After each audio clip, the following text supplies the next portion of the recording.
Bienvenue.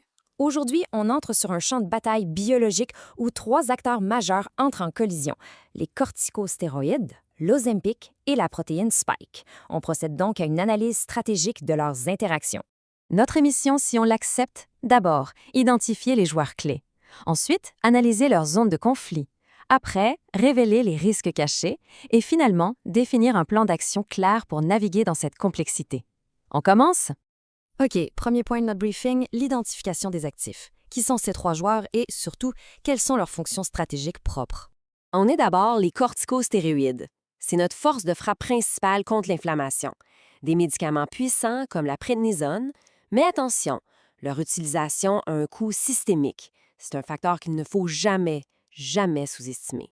Ensuite, l'Ozempic. Sa mission est très différente. C'est la régulation du métabolisme. Il va cibler la glycémie, le poids. Bref, c'est notre agent de stabilisation.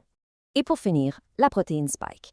Bon, là, ce n'est pas un allié, c'est l'adversaire. C'est le composant viral que notre système immunitaire est entraîné à neutraliser.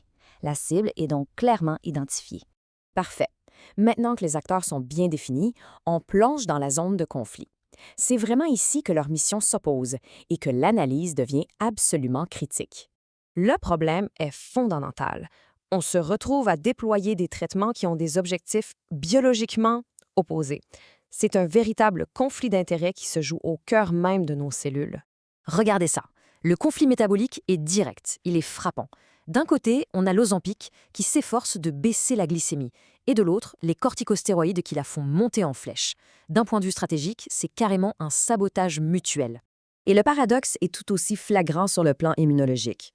Le corps, lui, va mobiliser ses défenses contre la protéine Spike, mais les corticostéroïdes viennent saper cet effort de l'intérieur. C'est un peu comme désarmer ses propres troupes en pleine bataille. Ce conflit d'objectifs, bien sûr, ça génère des risques importants. Des risques qui sont souvent invisibles au premier coup d'œil. Ce sont ce qu'on appelle les angles morts de notre stratégie thérapeutique. Alors, la question à se poser est la suivante. Quels sont justement ces dangers qu'on a tendance à sous-estimer? C'est le moment de mettre en lumière les angles morts de cette interaction complexe. L'analyse fait ressortir trois zones de risque vraiment critiques. Premièrement, le risque d'un choc hypoglycémique à l'arrêt des stéroïdes. Deuxièmement, une incertitude sur la persistance de la protéine Spike.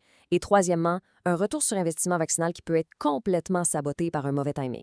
Ce tableau, il résume très bien les coûts d'opportunité de chaque mauvais calcul. Une dose de stéroïdes mal gérée et, hop, les bénéfices de l'Ozempic sont anéantis. Un mauvais synchronisme et c'est l'efficacité du vaccin qui est compromise. Un usage inapproprié et on nuit aux défenses naturelles du corps. Bref, chaque erreur a un prix. Bon, l'analyse est faite, les risques sont identifiés, il est temps de passer à l'action.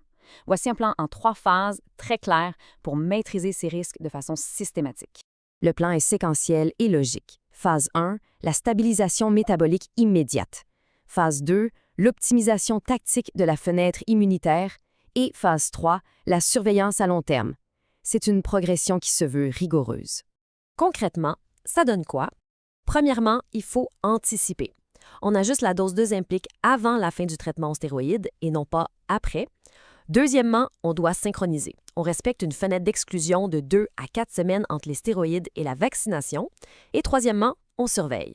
On reste vigilant pour tout signe potentiel à long terme. Le message à retenir, il est très clair. Le succès ici ne dépend pas tant des médicaments eux-mêmes, mais de la stratégie derrière leur utilisation. Ça repose vraiment sur 2 piliers, un timing rigoureux et une capacité d'ajustement réactive. Et ça nous laisse avec cette pensée finale. Chaque dose de corticostéroïdes, c'est comme un emprunt qu'on fait à notre régulation glycémique et à notre vigilance immunitaire. La vraie question stratégique, ce n'est donc pas seulement de savoir si on doit faire cet emprunt, mais surtout si on est prêt à en payer le prix. Le calcul du risque est absolument essentiel.